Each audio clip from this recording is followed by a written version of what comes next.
under the town charter and bylaws. It will be a public hearing until we adjourn, whenever that is, later tonight. One thing I wanted to mention is everybody should have gotten the mail. The State Ethics Commission, everybody should be current. I don't get notified for people who are or aren't current, so you're on your own. I did it. So there should be two things that you should have signed off on: the State Ethics Commission training.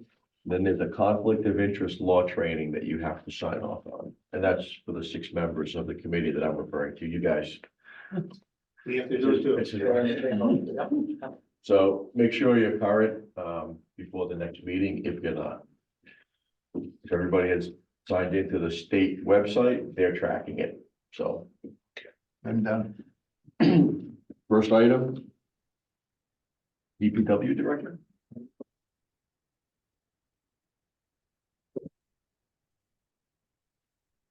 Good afternoon, everybody.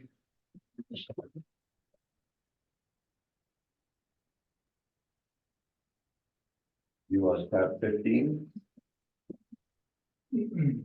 I can be. I was actually gonna run through and give the tab over. It's up to you. I just want to know ahead of time what Yep, tab you're gonna go to. Perfect. So we can start at tab 15. That's absolutely fine. Tab 15, highway.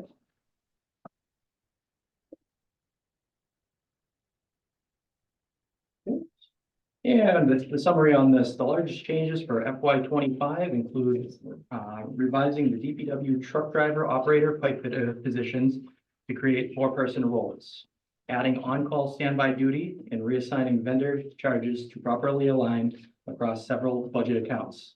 Additionally, the new DPW office building, which is currently under construction, has been incorporated into FY 25 estimates.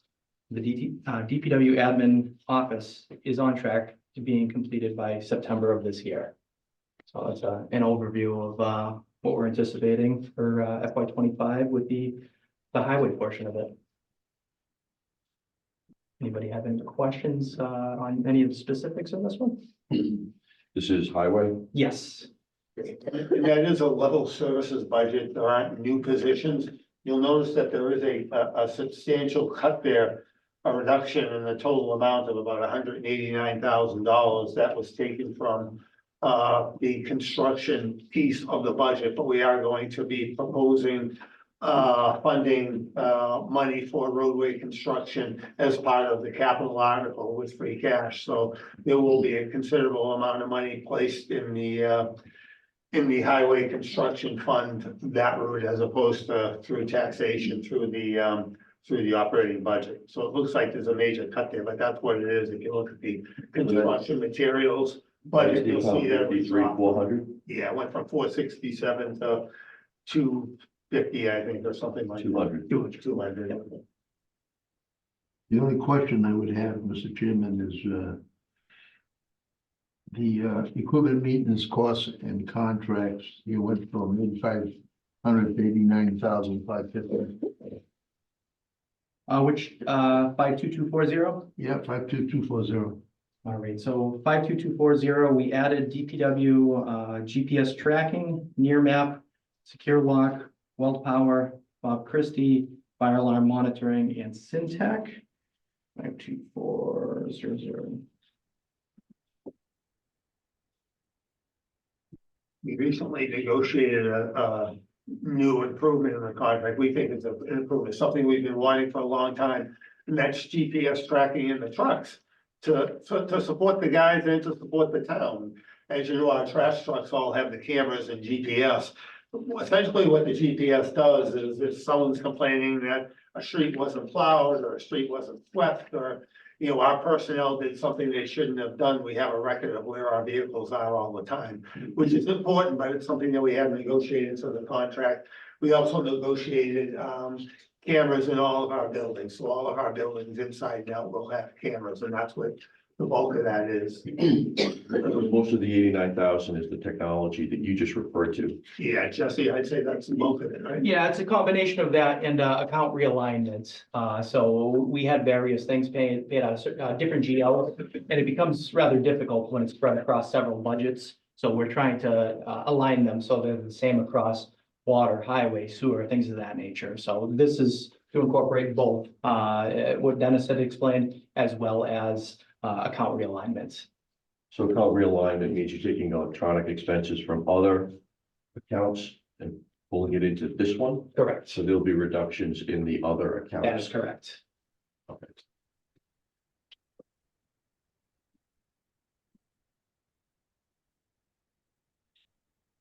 My usual question is, the technology you're referring to is similar to what other towns and cities are doing in Massachusetts. Absolutely. We're actually a little behind the curve in that. We had an issue getting it bargained and negotiated into our agreements, but yes, it is consistent. Most towns now have GPS and the types of cameras that we're referring to. Okay.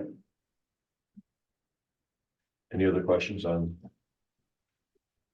tab 15? The telephone budget, just curious, what way up? Yes, the telephone budget, we did incorporate there. 215 Depot was incorporated into that. It's more the internet charges, that's piggybacked off of that. So we actually expanded, so the new building as well as the pubs, do require internet access as well. So yeah, it was a substantial increase in that. Okay, next one. If you don't mind, we could jump to tab 60.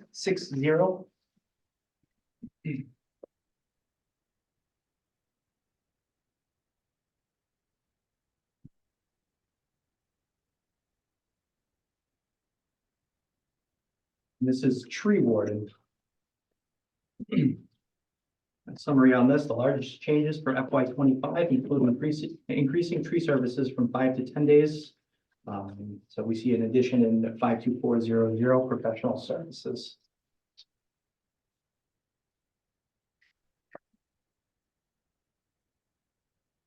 That's a decrease? Increase. I'm seeing a decrease. Yeah. Yeah, it's a decrease. Sure, $35,000 decrease. Yeah, it went from, it actually went from 80,000 down to 48,000. There's still money in the appropriation that we had made, the non-article one appropriation, so there's still funds available for tree work, but we had bumped that up. If you see actual in 22 and 23, it was about 26 and 28,000. A year ago, we bumped it way up because there was a lot of work to do. He's gotten a lot done, and we still have money in the non-article one, so that's why we're dropping that back down. And that's for contracted services, not, the only one in that department, obviously, is the tree warden. Most of the work he does is contracted out. So are you saying there's additional funding for dead tree removal in other budgets? If you remember, we had a, I don't know, believe it was a capital article, because we had so many trees that were diseased, we had to get on a major program of taking them down, so we appropriated, I think, $100,000 a couple of times to really put a dent into all the dead trees, so there is some more funds still in That that. was a 3 or 4 year program. Right, yeah, and we're getting close, I mean, Yeah. you know, And this is just a continuation of what the town has been doing by taking down dead trees along roadways all throughout the town. absolutely. Right. Yep. And I guess we're not close to being done, right? There's always, yeah, I Yeah, mean. because it looks, We're much more caught up than we have been in the past, I'll put it that way, but there's always a lot of work to do. So, yeah, one thing I do notice when I drive around, yeah, they just kind of stand right out. right. Okay. Next tab. Okay, next we have.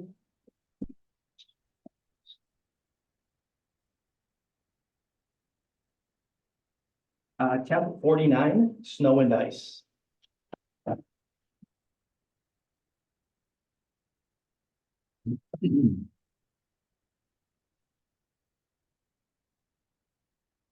No major changes for FY 25. No major changes for FY 25. Got enough sand. For a while, probably.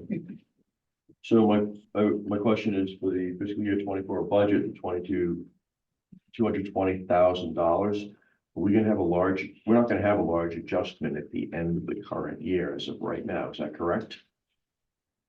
So, Like in prior years, we won $500,000, $600,000. We're not gonna have something like that this so year. we did go into deficit spending for this account. However, our salt shed is about 3/4 full right now. That was a discussion that, we could potentially consider filling the shed. We did that last year just to get, the best pricing that we could at that time, fill up the shed and kind of expend that budget. So, right now, like I said, the shed is about 3/4 full. So if we don't do it, we've got plenty of reserve at the moment. Okay, so we're not expecting the 220 to substantially increase for the current year. We're not looking at a big deficit. It's a fund in May. We're short current year, but it's not a whole lot. And as far as the budget goes, it's, 283,000 is what we're recommending.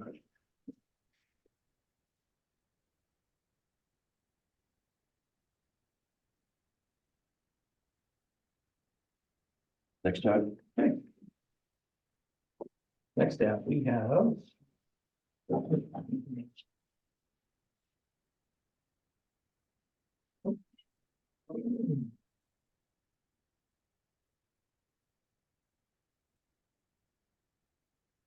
Tab 20. Yes. Fuel for the vehicles.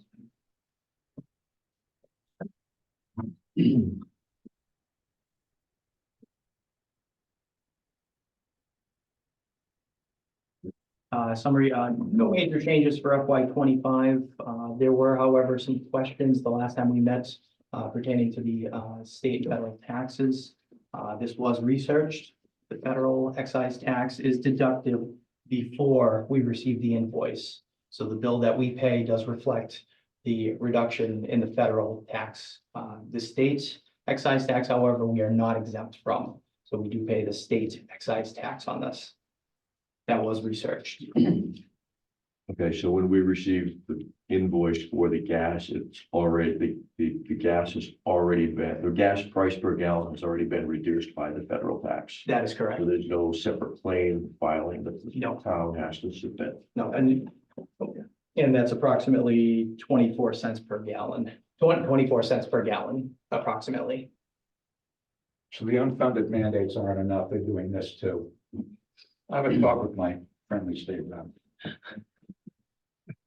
So roughly, how many gallons?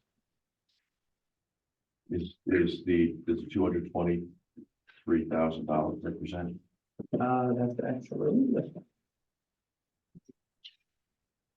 That's all right. Is this gas and diesel or just gas? yes, and diesel. Gas and diesel. No. The figure is in there, let me just flip the page. That's $3.80 a gallon times 41,000 gallons. That sound right? Yeah, sounds about right. Yep, thank you. What is it? Just in your book, it says $3.80 times 41,000 gallons of gas. And then $4.20 times 16,000 gallons of diesel. It says it's where? On the actual. Oh, that page, okay, all right. Any other questions on this? Okay, next. Next up, we have, tab 10, cemetery.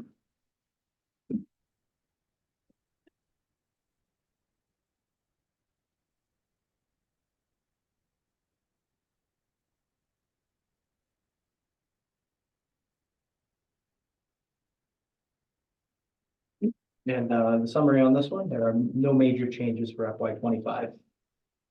Any questions? Only questions on the Center Street Cemetery, they took down a lot of trees.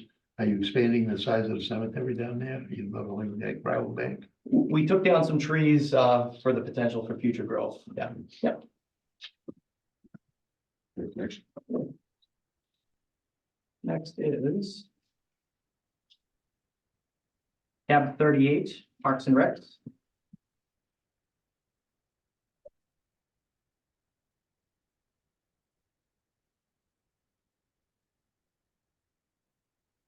All right, summary on this. The largest changes for FY 25 include staffing the department year-round with a dedicated parks employee. Historically, this position was vacant for the months of January and February. During this time frame, the position will be used for DPW operations, including snow and ice events, miscellaneous parks activities, such as the January removal decorations and other miscellaneous off-season parks activities and concerns will be addressed during the staffed hours and timely manner.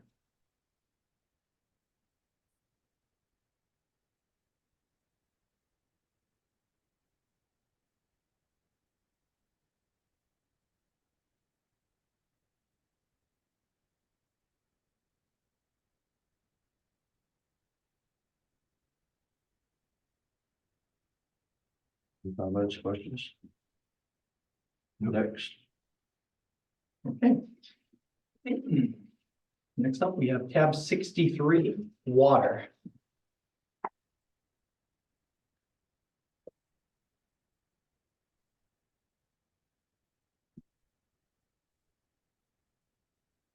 The largest changes for FY 25 include revising DPW truck driver operator pipe fitter positions to create 4-person roles, adding on-call standby duty, and reassigning vendor charges to properly align across several budget accounts. I will warn you, I'll sound like a bit of a broken record on this. It's going to be very similar on the next few budgets as well, with the account realignment. And the 4-person roles have been split amongst several accounts, so it will be very similar.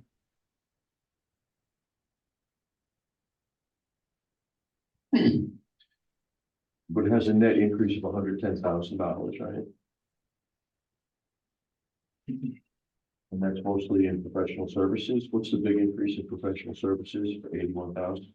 The professional services, again, it does have some realignment. So we actually removed generator maintenance and added that to 52240 and added Clearwell cleaning. But one of the biggest increases for professional services is to incorporate an annual sludge removal from our Hartford Ave lagoons. That was in the amount of 165,000.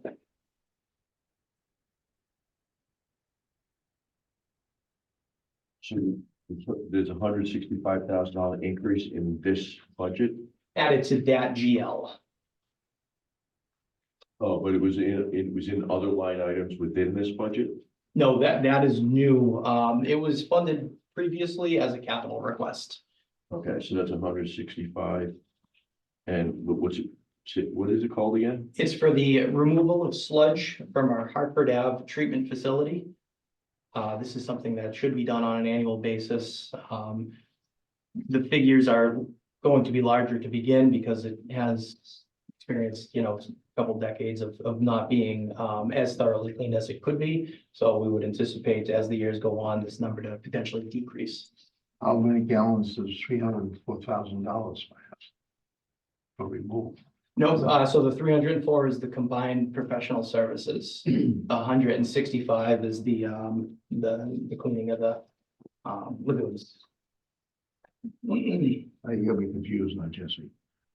Professional services 304, we increase in there of 81,000. So professional services includes a number of items such as GIS, miscellaneous instrument work, plumber, our meter calibrations, SCADA maintenance, standpipe inspections, operations and engineering services, our electrician, our asbestos pipe removal, our sludge disposal, which we're talking about right now, VFD work, the professional services for the porta johns, fever prevention devices, filter core sampling, and clear well cleaning. So there are a number of items in that 52400.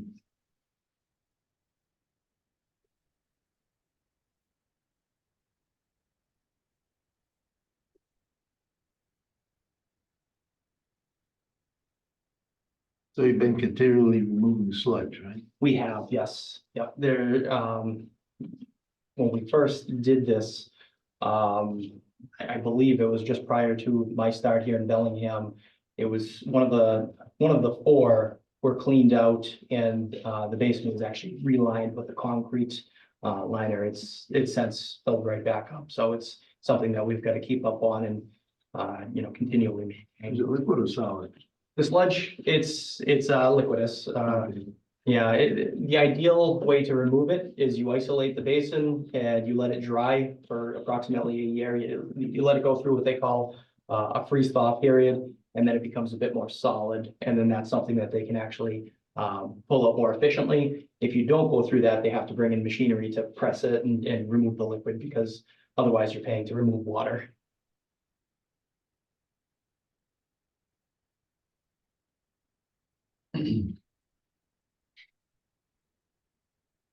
Any other comments? No, questions? it's not a question. Okay, next.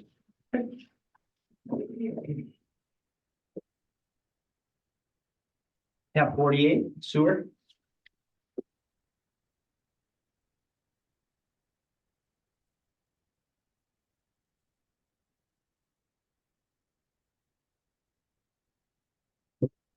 Okay, the largest changes for FY 25 include revising the DPW truck driver operator pipe fitter positions to create 4-person roles, adding on-call standby duty, and reassigning vendor charges to properly align across several budget accounts. So very similar to what we saw in water.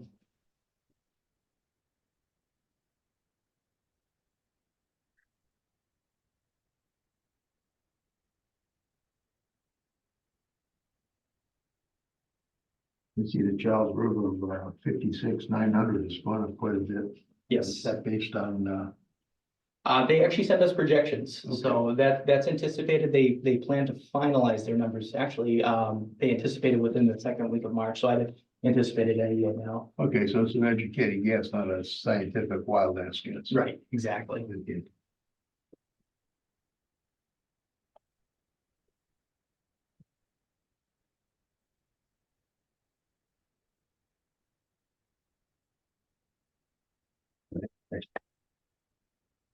Okay, next up, we have tab 50, stormwater.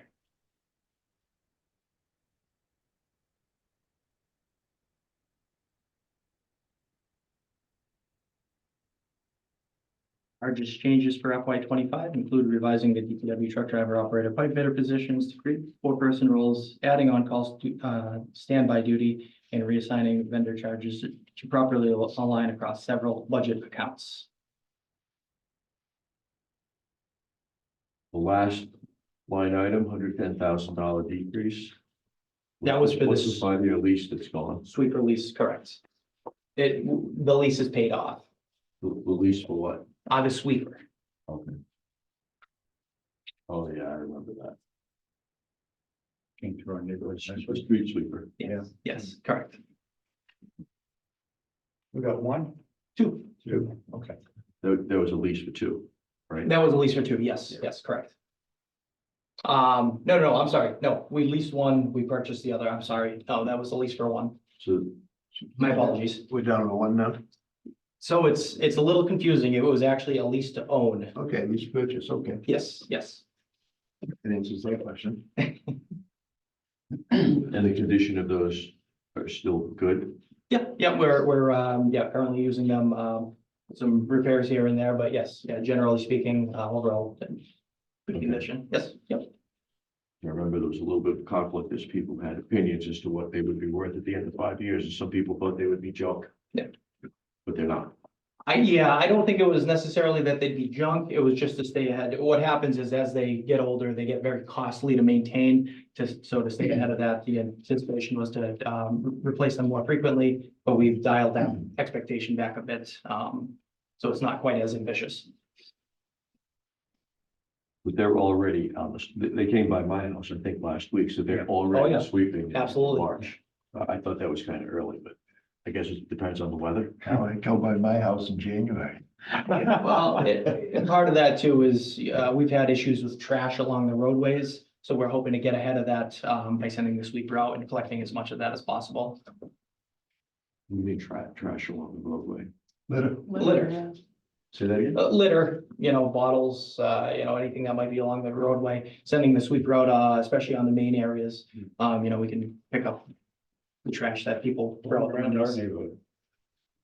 I get it. I don't notice it. All right. Because we're doing our job. Spent a lot of time on a boulevard, right? What's that? They spend a lot of time on a boulevard, On the boulevard? Pulaski Boulevard. Oh, yeah. Anything else on stormwater? Okay, next.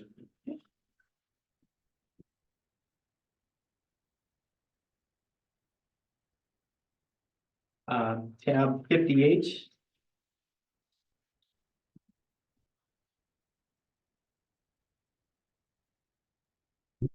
Trash enterprise.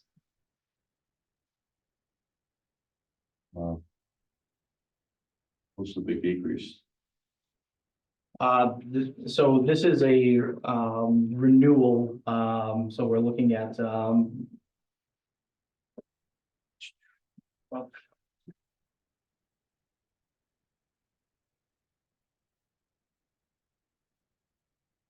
Trash incineration was the big deal. Oh, yeah. Yeah, on the trash budget. Yeah, yeah, that was a typo. That page hasn't been, reinserted, but it's level funded. It's at the 1,855,000. And that is the enterprise. Heidi, that was just the page, on the trash that we didn't reinsert, but, yeah, so it's level funded from FY 24. That should read the same number, the 1,855,386. We do have a contract out. We'll be getting some new numbers in. All right. So we'll have a harder number, but again, that's funded through the trash. So account 52701, where it's in as $750, it should be 750,000. Is that the error? I believe that was the error, John. I don't want to say exactly what it is, but I know it was level funded. Yeah, it looks like a typo. Yeah, Left out 3 zeros. yeah. So. Okay, So trash removal went up, 312,000. It's level funded. The budget's, at the, 1,855,386. So we'll get you a new sheet on that if you want to hold off on that one. I'm looking at, 52700, the account number, and it went from, 904 to 1.217. As I say, that contract's out right now. So once we have the hard numbers in, we'll be able to update that one. Yeah. disregard that for now. We won't take any action on this one tonight. Yeah, we're in the final year of the contract coming this year, so we will have updated numbers once that contract's received.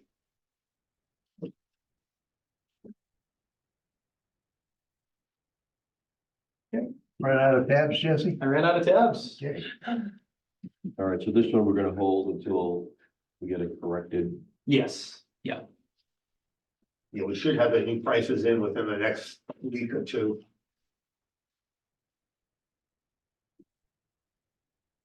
That would be that's not a signed contract, that's just a draft contract that you're referring to? No, it's an actual contract with the hauler, with ELID.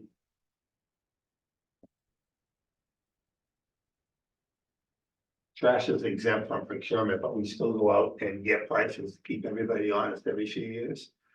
So, Okay, that was the last one? That was it. Are we doing capital, tonight as well, or? No, We're not, okay. unless you, it hasn't, we don't have a date yet for the capital committee. No, because Unless you wanna, I don't have, talked to Roland and he's not available next week. So I'll have to try to reach out to everybody. Hopefully definitely this week to find out when Roland can do it. Maybe the following Monday. I don't know what you guys think so too. does the finance committee want to do the capital article all at one night? Or do you want to do them as the departments come in? We usually do them as a department. Are you saying for capital? Yeah, for capital, We usually do them as the departments come in. as the departments come in. Okay, we haven't even got the books yet. okay. We haven't had a chance to look at them. They're available if anyone didn't get a Capital book. books? I have it right here. Yeah. Yeah. I have a couple. Yeah. Some people pick it up as what she thought, And but I do have extras. we got I it. grabbed them today just to see. Yeah, if you're short, I'll grab one downstairs. Gonna need one for Roland too. I got, oh, you want to bring it to Roland, that's fine. No, I can bring it to him, but there's Okay. one downstairs. I went and grabbed some today. I don't think we have to do it now. They're in. You had one from you. Oh, you just said Jack doesn't have one. But We you have don't have listeners, it now. too. Tina, And one, need one for Jack. Yeah. Okay. Tina. Me too. Okay, we're all set? Yep. All right, thank you. Thank you. Have a good night. You as well. Thanks, Stephanie. Thank you. Thank you.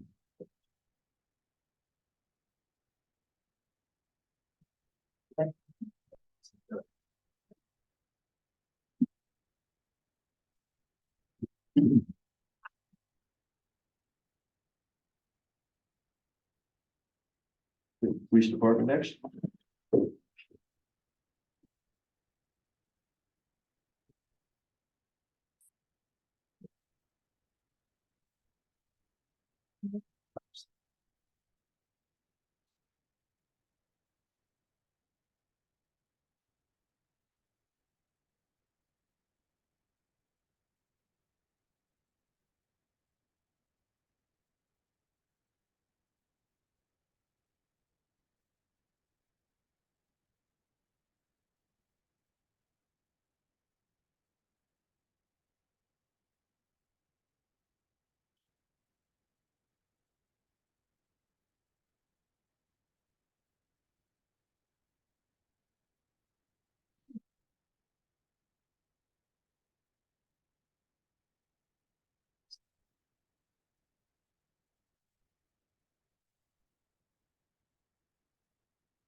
All right, good evening, Mr. Chair, members of the board. Lieutenant Russell with me, and also Sergeant Dago, who was expected to be promoted to lieutenant in a couple of weeks, so I want him to see the process here. So I have should take about 10 minutes to buzz through budget presentation. It should kind of at a high level hit on everything. But if you need to go through individual GLs, whatever, however you want to do it, I can buzz through this, and it should answer most every question. So we're looking at a level service budget, no new positions. A couple interesting numbers for my fellow finance people. The average spending in 2020, according to the US Census in Massachusetts on law enforcement services, was $350,000 per resident in any given community. Currently, that's average. Currently, Bellingham spends $247 per resident. This budget will bring us up to just short of 300 per resident. So we're still 50 per resident short of what was the average 4 years ago. So it's getting us, pushing us in the right direction, but we're still on the lower end budget wise.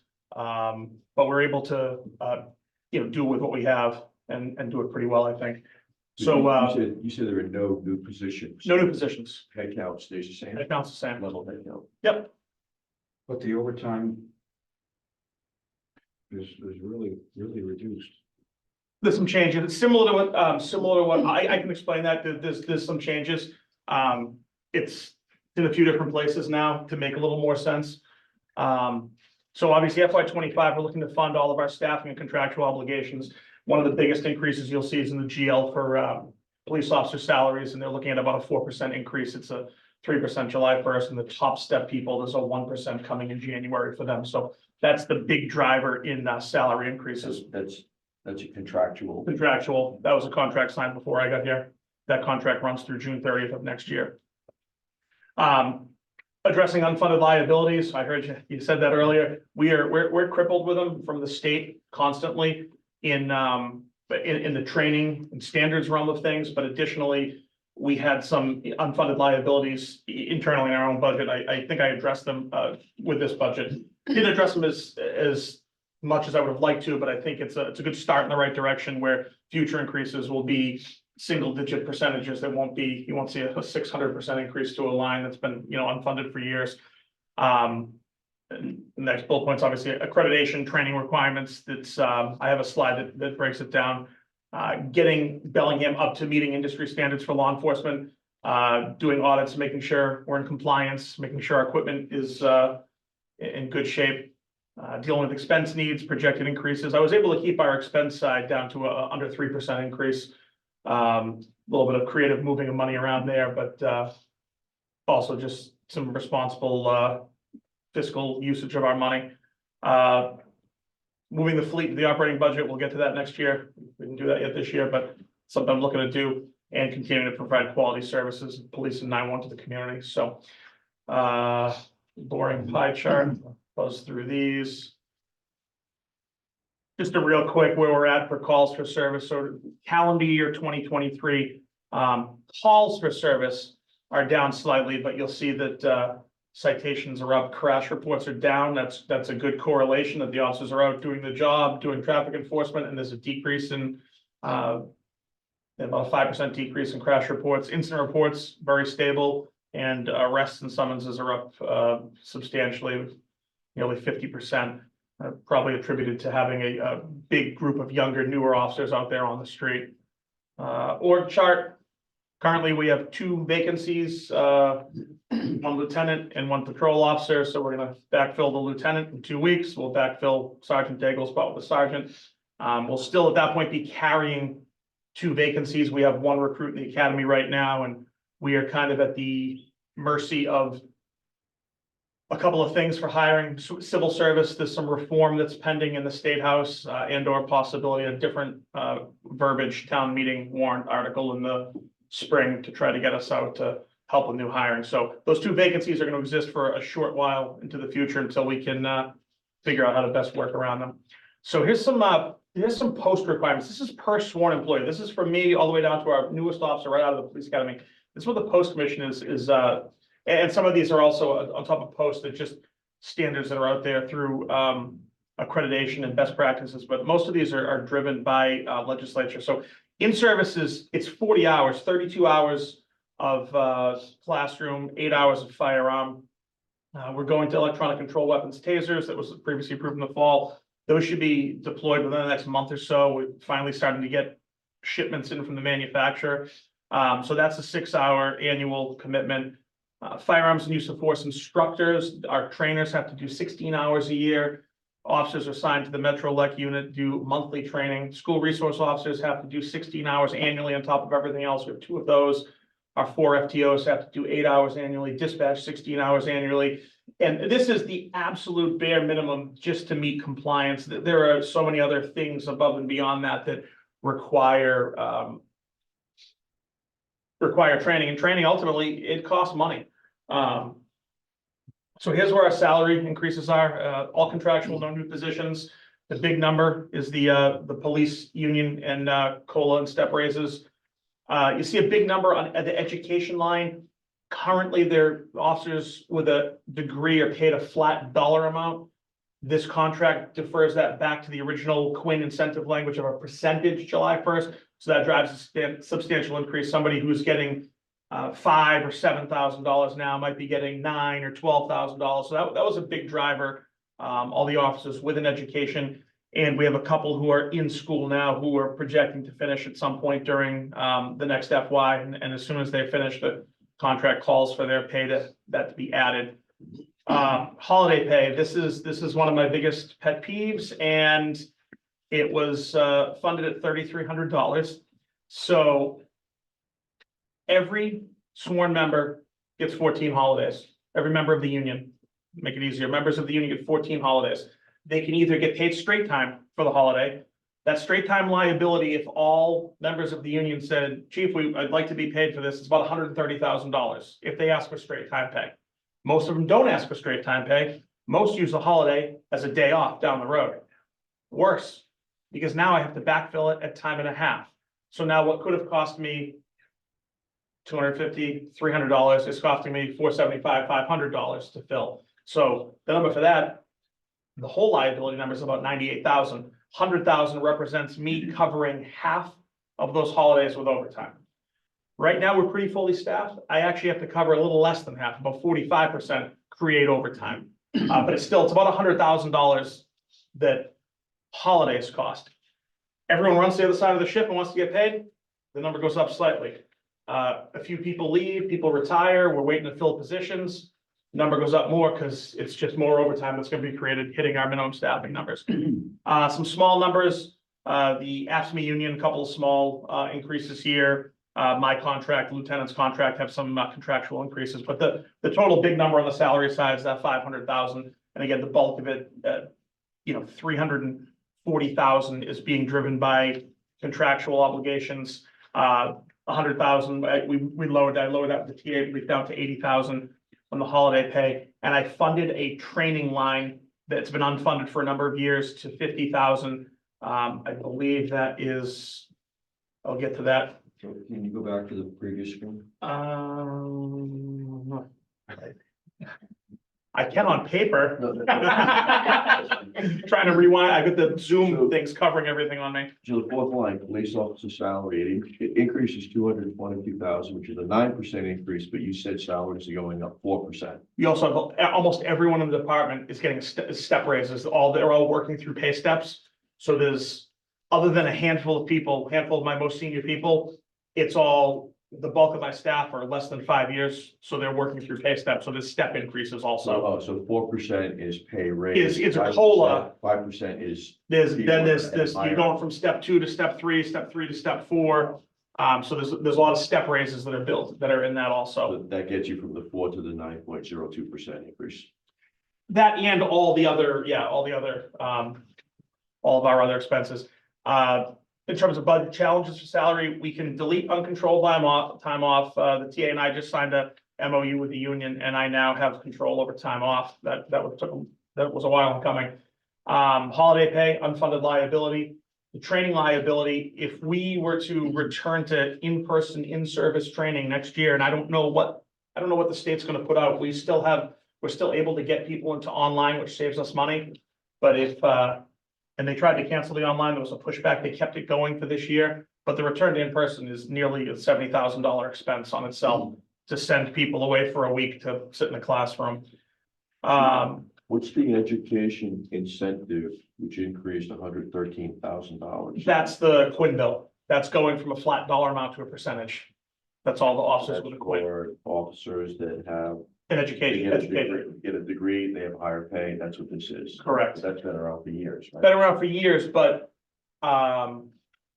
2008, 2009, 2009, yeah. 2009, same everywhere. I think everyone went to a town manager's meeting and they all did the same thing everywhere.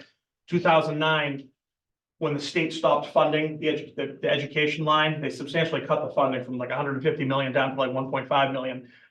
So all the cities and towns, a lot of them contractually got rid of the Quinn bill, did away with it substantially, or made it a small dollar amount. So $5,000, $7,500. Now that's gone full circle. Everyone's gone back to the percentages, and the percentages with pay increases are driving higher numbers. So the $5,000 for an associate's degree, well, nowadays at top step, it looks more like $7,500. The 10,000 for a bachelor's at top step looks like 14, 15,000. So compound that over, Say that again, bachelor's is how much? it's 20%. So if somebody makes 75,000 a year, it's a $15,000 increase Each year. annually. It's part of their salary. So they go completely back to 2009 because the state's not funding it, right? I don't know if the state funding that line. State's not funding it at all. What was happening is everybody got rid of it, the state stopped helping out, then communities started bringing it back to be more competitive. Difficult to hire police officers today, and what was happening is Bellingham was becoming a training ground. We bring officers in, we train them, and then 2 or 3 years, they'd be going elsewhere to a community that had the Quinn bill. So the last contract we negotiated, the educational incentives back in on a gradual basis in exchange for some concessions that the union made. So it was an important concession to try and retain officers. So real quick, the education incentive line increased by 50%, 113,000, and that's because The change from a flat dollar amount to a percentage. change from flat dollar. Every single person who's currently receiving educational benefit is getting more. All of them. The 5,000, every single person is getting all the union members who are getting educational incentive, their pay is increasing when it changes to a percentage. The dollar to percentage, is that a contractual? Contractual. So it's a union thing. It was agreed upon 2 years ago. with the town. A question for you, chief. Sure, How many of the officers have degrees? but it's a little over half right now, a Okay. little over half, and I have about 9 people who have expressed that they're in some sort of program in some sort of stage of completion. Anybody got a master's? Myself, the lieutenant, Neil, One patrol officer. 1 patrol officer, 1 sergeant. So, but this is gonna drive people to see those increases. They're gonna see, whoa, you make up, and it's gonna drive people to go back to school. Right. Won't drive them to go back to school like where I came from, because they had tuition reimbursement. That, that really drove them. But this, just pay, that, you know, when they see these increases, it's gonna be a drive. It's gonna cost us more down the road. And every year it goes up. I think you because just the rates comment- goes up. You just commented on my question, but I didn't get it. Who pays the tuition? Not us. Oh, so the individual pay. Individual pays, but there's a lot of them that are in process right now in school. Some are veterans, they use the GI Bill, some are just paying as they go, but I've got like 6 that are getting close, and most of them are gonna hit this FY. Okay, so the town doesn't pay, but some other government agency could be paying, but it's not. And some are just paying out of pocket. Yeah, out of your pocket. Some are just paying, because there's an ROI on this. If you're somebody with no degree, if it costs you 30,000 to get your bachelor's degree, you make it back in 2 or 3 years, after taxes, maybe 4 years, but there's, you know, there's a long-term ROI on your pension and everything else, so. Just for my own benefit, the degree they go to college for, does it have to be a specific? Yeah, their contract has some specific language, criminal justice, psychology, sociology, I think criminal justice administration. It's a short list. You can't go to school for graphic design or marketing and we pay you. It's gotta be job related. They could be a lawyer, right? They could go to school, probably. If somebody went to law school, I think we'd give them the master's equivalent, yeah. I think that's right. All right. I'm probably the only one at any stage of that, so Oh, you have a law degree? I'm working on it. But that's a different contract. I didn't know that. That's why, why I asked the question. Yeah, no, working on it. It's a work in progress. Too expensive to retrain at some point, retain at some point in life. Wow. So in terms of budget challenges, some of this, the minimum staffing, we've got that back through a side letter we signed. So just to give you a real quick overview, we signed a side letter addressing a perceived issue with the Fair Labor Standards Act, and that is the officers, when they work overtime, weren't getting any of their stipends computed in their pay. And it's something that the TA discussed with town council. I've seen in previous agencies that something we needed to address to save the town any litigation, anything. And so we're now paying them. Their overtime rates have gone up. Anyone with a degree, anyone that's getting a stipend, their overtime rate's gonna go up. That's gonna be factored in as part of the hourly rate. But we got back control of time off and we got back minimum staffing on the management side, which are 2 real big things. Because previously when I started here, I had no control over time off, couldn't deny a day off. And minimum staffing was from 1988. There was an addendum to the contract written in 1988 that was still being enforced. And I was held to the staffing numbers we needed on the midnight shift in the 80s because of bar rooms. What's this minimum staffing now per shift? The minimum staffing now, we flipped it. It was 3 during the day, which is woefully not enough. We upped that to 4, and the midnight shift went from 4 down to 3, where their call volume was incredibly low. So 12. 4, sorry.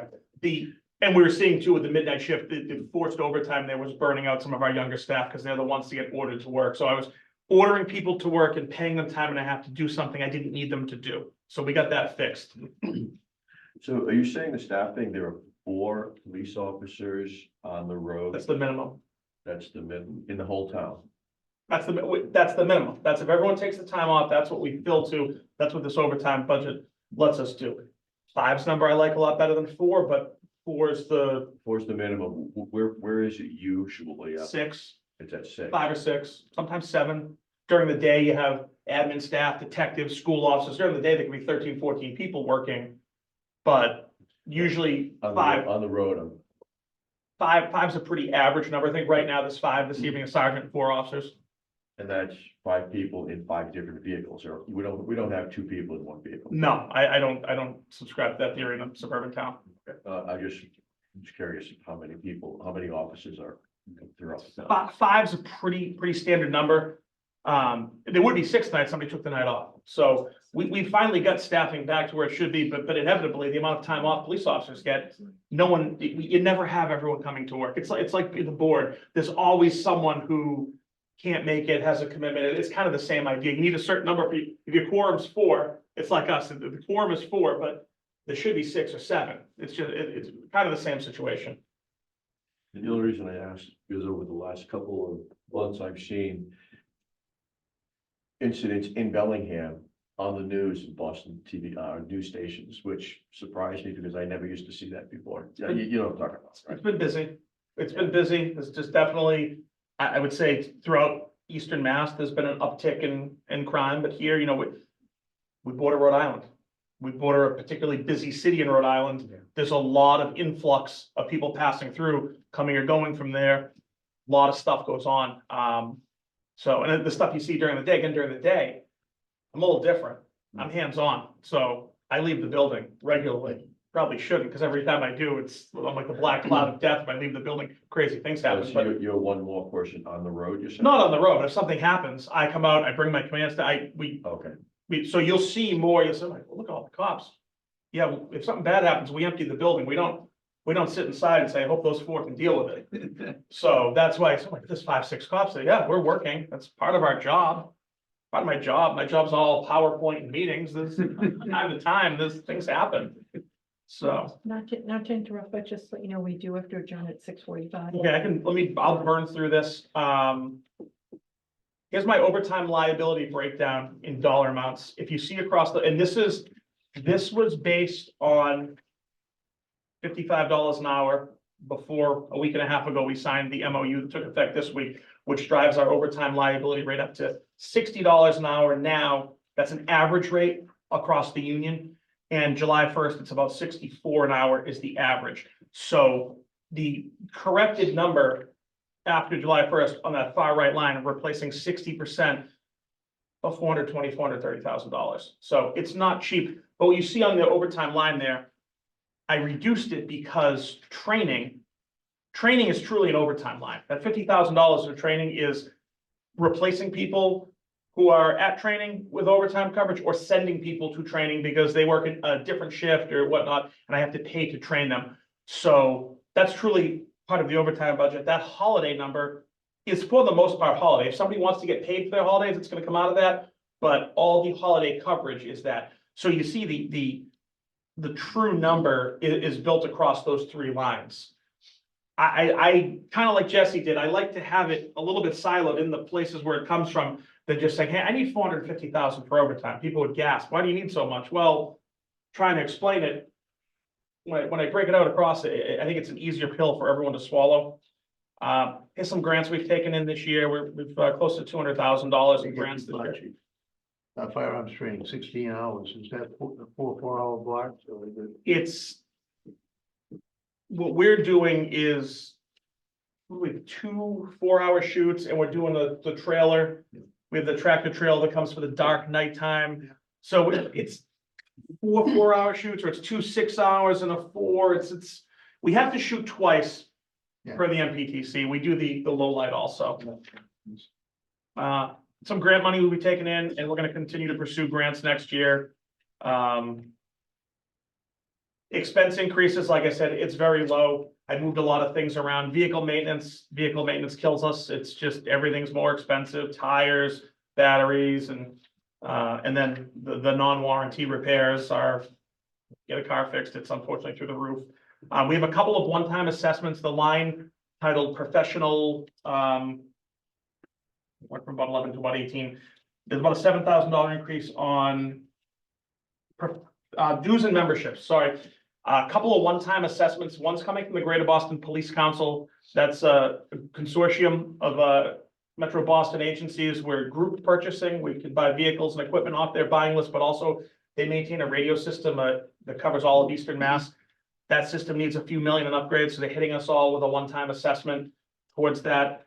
Metrolec is hitting us with an assessment at some point because they need a new command post. That's our regional 40 towns are in that. That's our regional SWAT team, crisis negotiators, drones, canines, etc. Their command post is from 2002, 2003.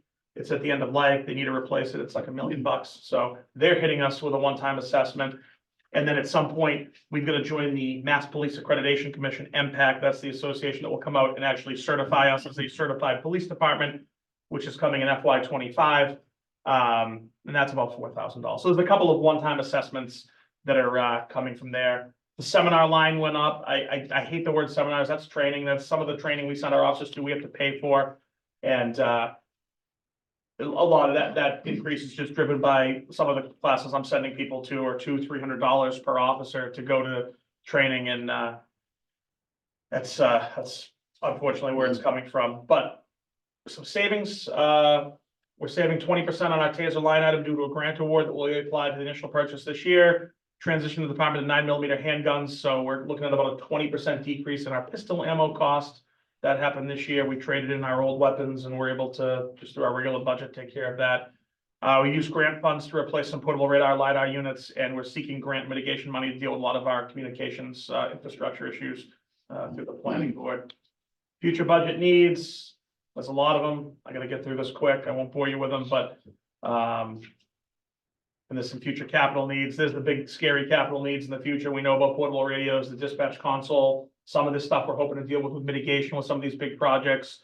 And the big scary one that's a police and fire shared thing is a replacement of our dispatch and record software that is shared on both sides, police and fire. That's it's coming. The system's end of life. It was based on Windows 95. It was created in 1994.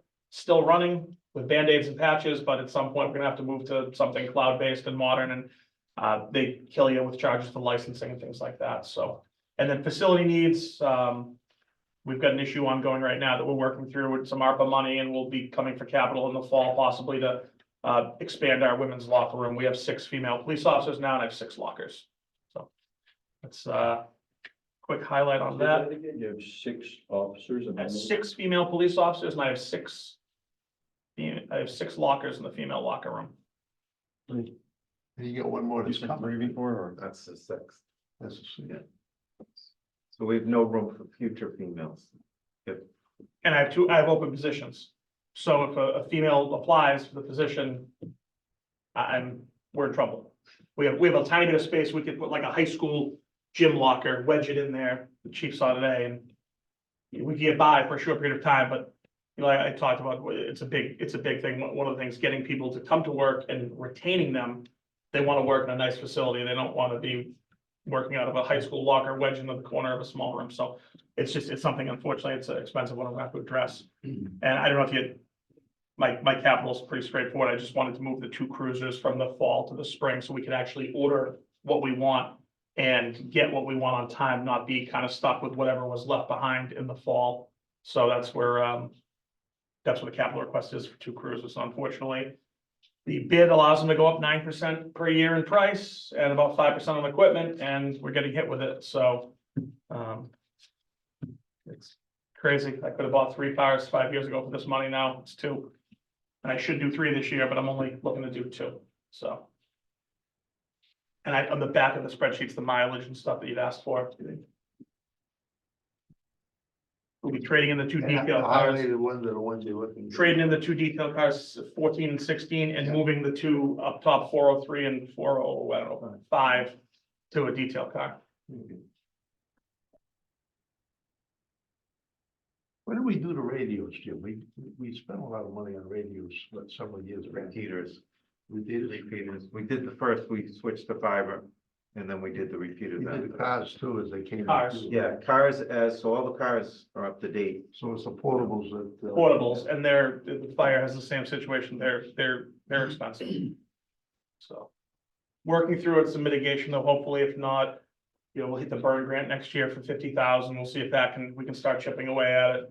Do what we can outside of capital. Because obviously this year we're gonna come with a pretty moderate capital request for this locker room situation. So we're gonna try to keep getting by with a Band-Aid on it. Do the Bellingham police occasionally have to leave the town to assist a neighboring town? Yes. Is that significant or not really significant? It happens. We work pretty closely with Franklin and Medway. Mendon and Hopedale are small, so they call when things happen over there. It's less frequent. Blackstone, small. Sometimes they have 1 officer on the midnight shift. So they call. We have no communications with Mendon, Blackstone, Hopedale, they're on a different radio system. Do they sometimes come into our town Yeah. to help? Yeah, they come in. Okay, we don't go south of the border, do we? It happens, we try not to because there's strong jurisdictional issues where it's another state, but it happens, they come here, we end up there. It's when the liquor store across the street got robbed a few weeks ago, our people ended up there, so it does happen. We have no communications with them. They're on a totally separate network that run through the state down there. So it's kind of strange where, we can talk to Rentham, Medway and Franklin, but some of the busiest people that neighbor us, we can't communicate with. So, We get around that by putting scanners on the car. we can hear them. They can hear, but there's no, yeah. We're in the same situation. A portable radio that will talk to them is $9,000. One that won't is $5,000. It's pick your poison, So, my question really is, if you had to put a dollar amount on it, we don't have a significant negative dollar amount impact for assisting other towns, because. Because we bring it, And it's it's, similar to the fire department. As often as they may call us for help, we call them for help. so it's pretty much equal. Yeah, it ebbs and flows, but it's mutual aid is it's pretty equal. And in terms of the communication, we call that interoperability, and we struggle with that. Okay. Questions? $5 million, a lot of money for Bellingham. It's a lot, but we're still, 6.3 million is the number to put us at the average of the Commonwealth for a town this size. So we're well 30% under that. And that was 2020's number. Any problems with the latest fiasco regarding racial profiling? And your No. tickets, no? We didn't have no issues with our number. Okay. I don't know what racial. profile- UMass the state commissioned UMass to do a study every 2 years of every traffic ticket issued in the state and see how the numbers compare, night, daytime, races, genders, all that, and so Do we have to pay for that? As a taxpayer. taxpayer, we all do. Is it in the town? No, it's just a report that comes out every 2 years, and Oh, okay, okay. one of our neighbors made the list, but we didn't. I was hearing that from a different perspective. Yeah, I was no. thinking about the cost of doing that. No. Analysis. All right. I'm not too. Analysis is beyond my responsibility. Yeah, unfortunately, professional law enforcement services are not cheap. And as I said, it's, we're staying almost 16-17% under the average for Massachusetts. So, we're doing, not doing more with less, but we're doing more with tighter fiscal constraints than some of my peers are doing. So level headcount next year, the year after that, do you expect the headcount to possibly increase? I think I'd look to increase dispatch first. We've got some workings going on with that could lead to the necessary increase, but it could also lead to us bringing in some revenue. So that might be a cost negative, might actually gain money on that. At some point, I may want to do a restructure and add an additional level of senior leadership, one position, which would trickle down and result in one new police officer. I mean, some of it's based on population. We're right where we need to be today. What does Bellingham look like in 3 or 4 years? We're 21,000 people. We're gonna need it to grow, just like fire, just like public works, schools, everyone else. But we're in a good spot now. I think we're in a good spot next year. FY 27, 28, I think we're gonna be looking to expand. Do you have a specific officers dealing with Cali if somebody assigned to that position? So Chris Padula is the accreditation manager. We're MPAC now. Our last 2 policies to be compliant with certification go out this Friday. Okay, so. Once those are out, we're July 1st, we can pay the membership fee and enter self-assessment phase. Okay. So we're well ahead of the curve. They're looking for fiscal 26 to be. Fiscal Is that 26 for fiscal 25 for accreditation. Oh, okay. I'm sorry, certification this year, FY 25, accreditation FY 26. We have those policies too, but I don't want to kill these guys. They've taken a lot in 9 months from me. And to bring them from 0 to certification ready in 9 months and Chris has done a great job. Steve and Jim have helped with it. They've all done a great job with the policies. We've got them where they need to go. Now we just have to pay the membership. We do have to spend a little bit of money. I'm doing it out of the capital. We're going to upgrade some cameras, put cameras in the evidence room, different places.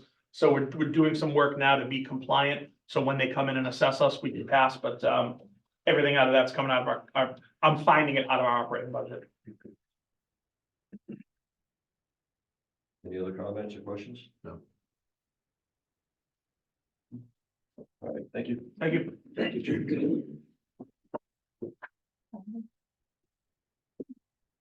You have 4 minutes. I won't be going with it this year. Thank you.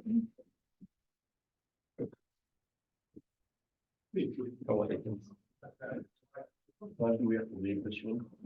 Quarter road. 45, we have to go downstairs. I don't know if she can zoom in. I'm not sure. Yeah, I'm not sure about Heidi. He's been downstairs, I think somebody said it up. I can check, I don't know. I've never set it up, didn't know. I can see if someone can help with the journey. Okay, what tab is mine? I'm not sure, to be honest with you. 20. Well, no, 19. modify the UC sheet. Modify the cut and dry, a little simpler. Basically, if you go down what we propose, to what we're being allotted, most of ours is, collective bargaining agreement adjustments, to meet up with, current increase in the contract.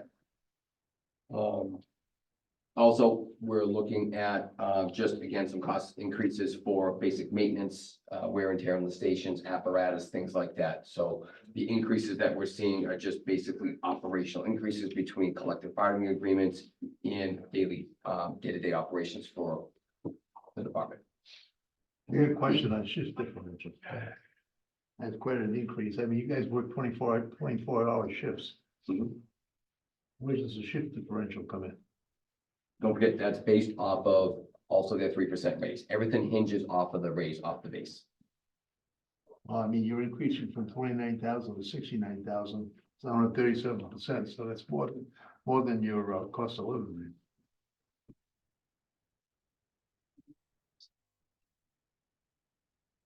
Around $40,000 over a $29,000 line item last year.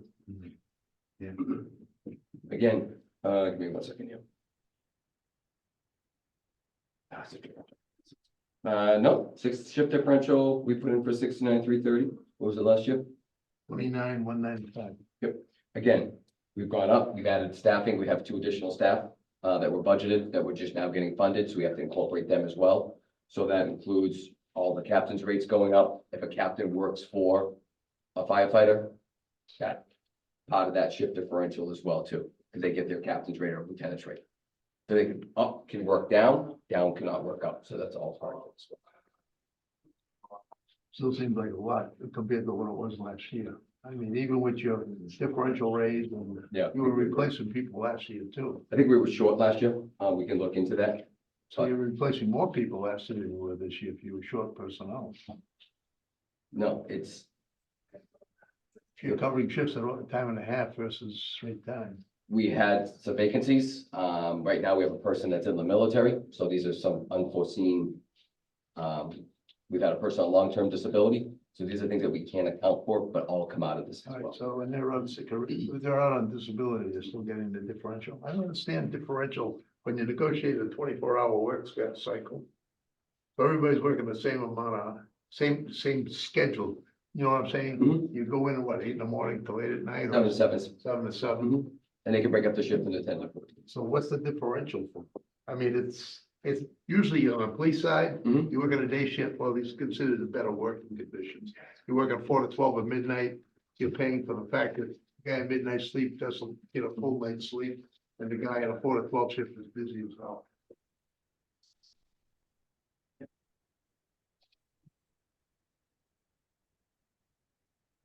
No, stickle on dimes and peanuts, but I'm just trying to get my hand around it. I have them out there. That's the best answer I can give you. Replacements, What's that, Debbie? replacements weren't covered last time they were just done based on the private rates. Okay. Yeah, so we broke them out by the rank structure, because they were, as the deputy just said, again, I apologize, the previous budget I didn't bill, so I'm working with it, within it. What happened, the deputy just stated that they were built off of a firefighter's rate, what we did this year, we broke down each individual rank by their rate to try to So accommodate. instead of getting one straight rate, now they get rates based on their rank. Correct. Yes, So it seems like a big increase. But for what, 5 captains, 1 deputy and the chief? well, we don't get shifts, we don't fill shifts, so it's captains and full, and so it's 5 captains and 5 lieutenants. How many firefighters? 18. 18. Which is 18, still doesn't equal to 137% increase. Just curious. The 18 head count is for the 51160 line item. 51160. Right. Yep, That's firefighter, yep, that's the 18. that is correct.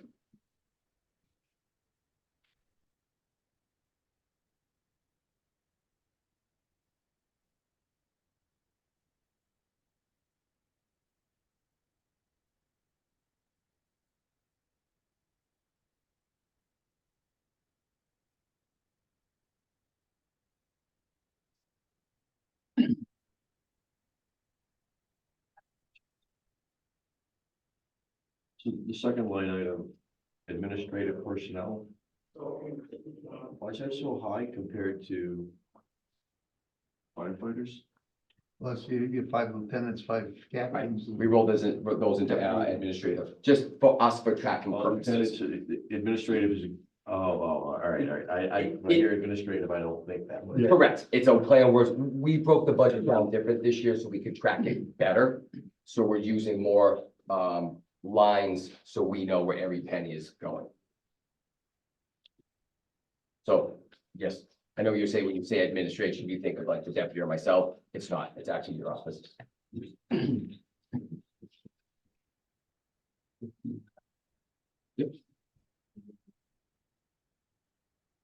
Oh, okay, So that. all that's why I- right, Joe, have an answer for you for the shift differentials? Okay, So those are contractual obligations for coordinators pay. We have 10 coordinators in the contract. It's like a training coordinator, scheduling coordinator for that's new. filling shift, no. No, it's not what you'd consider a differential, like a Right. night-day Right, differential. Okay. It's That coordinated, was last year too in the old contract. yeah, Yes. So but they were, we added, we I'm filled just trying ones to that weren't. figure out. that Yeah, we increase. filled coordinators that weren't filled in the previous one. Right. And again, those have to be captains or, we have to base it off of a captain and or a lieutenant, because anybody could go for those positions. We don't do differentials, I think, like you talk about the PD, where if they work a Yeah. night, they may get more, we I don't do mean, that. that's what's confusing. Yeah, Yeah. no, we don't do that, those are contractual, again, a CBA obligation. So adding some of those coordinators that weren't in the past one, part of that has to do also with the ambulance licensing, and we've now done training coordinators that are required. You talked about unfunded mandates were as well into those through Department of Public Health and OEMS as well, so. And the line item overtime wage, why is overtime about 50% of salary? Well, why is that number so high? Again, we fill person for person, and we're filling person for person, so if somebody's out, we fill that position. And again, we have to base it on if a firefighter is out and a firefighter doesn't fill that, a lieutenant or a captain does, that's a higher pay scale, it costs more in overtime than it would be if it was filled with a firefighter. We have to base it on the top step, so we don't come in well under. Right now, we have lieutenants working firefighter shifts, we have captains working firefighter shifts.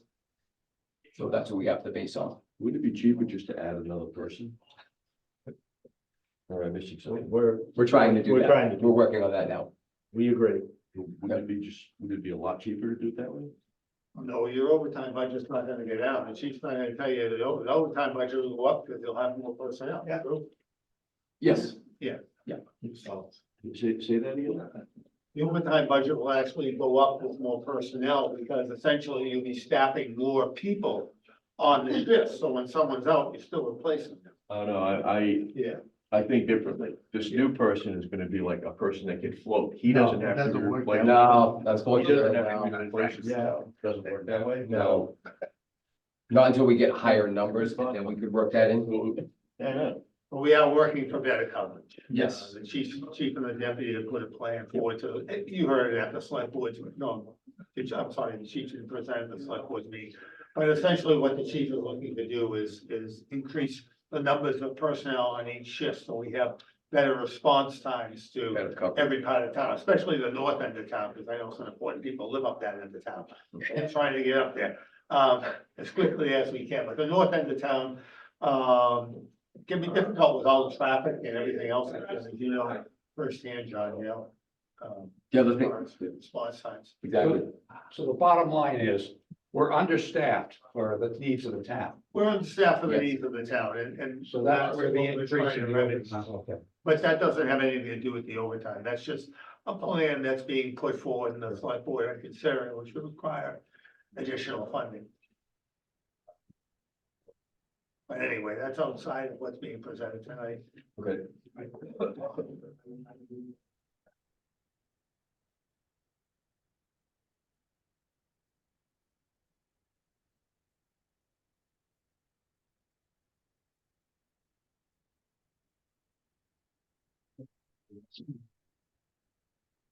Do they?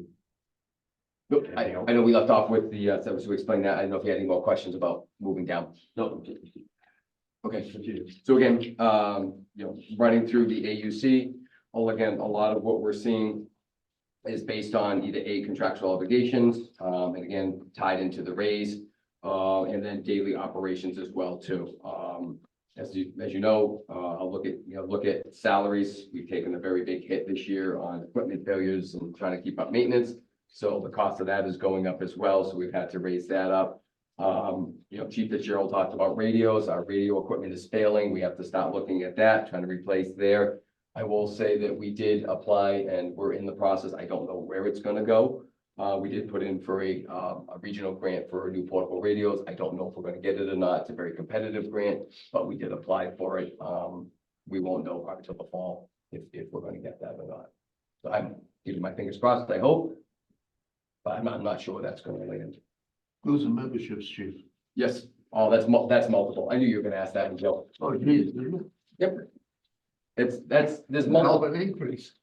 Because there's multiple facets into that. So we lump dues and memberships into multiple different things. That covers everything from Fire Chiefs Association, the Fire Prevention Association, our Norfolk County dues, our radio dues, all the way down to where we need to do we have to pay for use of the CMed radios. We have a DFib monitor. The company has to come in and maintenance them every year because it's proprietary. So when we roll dual dues and membership, it's all rolled into one encompass. We add many items underneath that. It's not just going to a chief's convention or a firefighters convention. It covers a lot of our contractual from outside vendors as well too. So we roll that all, like, again, licensing for our ambulances, Department of Public Health, excuse me. We got MEPR, our EMS education, we have our DFib yearly agreement, you know, there's 5,200 there.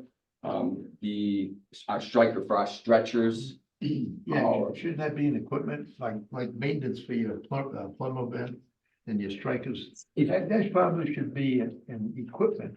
I'm gonna be honest with you, Joe, it's a semantic. It's easier for us to track under dues and membership. For us and our tracking of what we do, it's easier. How about contracted, Contractual services, contractual services? we had that and it really got expounded this year, so that's why we're trying to, again, condense it. We're trying to do something different this year with just the titles and how we track. We're actually adding a little bit more so we can track better. And for us, we feel that loading it under that one title, dues and membership, it's easier for us to follow it and track it. Because, I mean, if you have maintenance agreements as a separate line item, you'd probably cut that account balance by half. At least. But it would just. No, all you do is moving it over. It's still gonna cost us the same, It should be easier to track under its own. but it's still going to cost us the same. I So it's, understand that. I understand that. So let's compare apples to apples and oranges to oranges.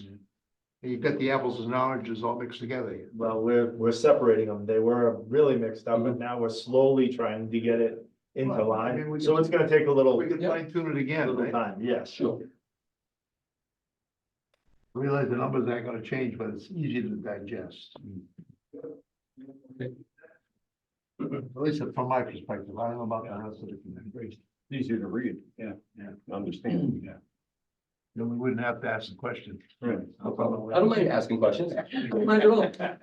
Yeah, I know. I'm transparent, so Yeah. I have no problem. No, it appeared to me that this line item needed to be broken up somehow. All right, we can do that, but we have to get another number, so Heidi will have to work with you and Tina to get another account, a couple account numbers for that. All right, what else do we have? Again, running down, we're looking at, ambulance supplies, obviously going up. Call volume has gone increased, so it's costing us more money to purchase supplies. Things that we used to get from the hospitals, we used to replace, we no longer get replaced from the hospitals. Everything is on back on each community that does their own service, so that falls back on us. So again, as inflation is going up, the price of equipment is going up as well too. Uniforms, I presume that includes the uniform allowance plus any equipment that you're contracted to supply them, like fire coats and stuff. That's why it went up so much. Exactly. Yes. Anything in the state mandates for this stuff this year? How much time do we have? Every year. I'll make this really quick, and again, it's a very good question. I don't want to get too deep into it, it can get very convoluted, but the fire service is now governed by Department of Labor and Standards, which is the sister to OSHA. So in 2018, they came into the fire service. So they're putting a lot of new mandates on us. May 6th of 2024, the new mandates are coming out. And I can tell you right now, there's more unfunded mandates that we're going to be obligated to. We're going to be doing more training, we're going to end up doing more live fires. We're going to have to do different EMS training. As Chief Fitzgerald said, all of this costs money and we have no choice but to do this. It'll probably continue as long as the life expectancy of an average firefighter is so much shorter than the rest. But they added more years on for us to work. So, And the gear, as far as the turnout gear. Yep. New mandates coming out for turnout gear, yes. how we maintain it, how long it's good for, and, We've you been know, seeing that last where we few put years. it, you know, yes. It's all part of that cancer. Turnout gear, was it 2 years ago? I'm sorry, Joe. I think we did turnout gear a couple of years ago. We tried to, Turnout gear was done 5. What did we do? We looked at that. yeah, I think it was 5 years ago. 5 Like, years. the Chief Gentile. Yeah. Yeah. 5 years Now, ago. you guys have your own washing machines and dryers? They wash, the staff is very good at keeping their gear and their PPE clean. Yeah, very good. Any other questions for fire? Other than the fact that you want to brief us on your EMT, that's your EMT. Only program? Yeah, fire. Sure, I'm really quick, I think we're short on time. So, we are asking, the select board will decide tonight on what the number will be, but we are looking, for additional funding to staff, either 6 or 8 medic-only positions. The medic-only positions is uncharted waters. We're very excited to be, the only boat in that water right now. What we're looking to do is have 1 ambulance staff with non-fire personnel. So there'll be 2 paramedic only, so they'll respond to fire calls, but they're not fire suppression staff. So right now, if both fire trucks go out, we don't have any ambulance in either side of the town. If both ambulances go out, we don't have a fire truck. So we're caught in a tough spot. So by having the medic onlys, we'll at least have 1 ambulance staffed if both fire trucks go out. We'll at least have an ambulance staffed at the paramedic level out of headquarters is what we're looking to do. And they'll also, excuse me, I'm losing my voice. They'll also allow us to add 1 additional person down south, because right now we only run 2 people down south. And it's really not a safe practice we should be in. We should be looking at additional staff for down south right now. And again, north, as Dennis talked about, our response times are very lengthy. We had a study done and mapped out and response times and the geographic location of the town, how it's built. You're looking at about a 16 to 18-minute response time from the north south station to the furthest point north if they have to go up for a medical. So are we understaffed? Yes, we are. And that's why we're working on trying to be creative to add staffing to get that ambulance up, but also keep fire staffing at the same time. Realistically, you'd be better off with 2 of the paramedics down south, so you still have 2 guys for your engine. Wouldn't you? No. It's a little bit more in-depth, Joe, and if you want to stop by, we can have a conversation. I just don't have time to get into it now, but that's all, and I'm not trying to be No. short, but I know time is tight. You'll all be down. Absolutely. Yeah, I've been down twice already now. good, I don't mind. Anybody wants to stop in, please. Any other questions? All right, thank you. Thank you. Thank you. Thank you. Thanks, Chief. We have to get out of here. If I show it on the phone. Yes. All right. I want to do this, excluding the enterprise funds, excluding the enterprise funds. Is there a motion to recommend DPW accounts as presented by the director? There was one on the whole. Oh, yeah, okay. That was an enterprise Yeah, fund. okay, yeah. I'll make a motion. Second, Second. all in favor? Aye. Any opposed? Recommended. 5-0. Yeah. Police, Jack's up there. motion to recommend. Jack, you gonna vote on that? Aye. Jack, police department, motion to recommend the police department line items as presented. So move. Second? Second. All those in favor, aye? Aye.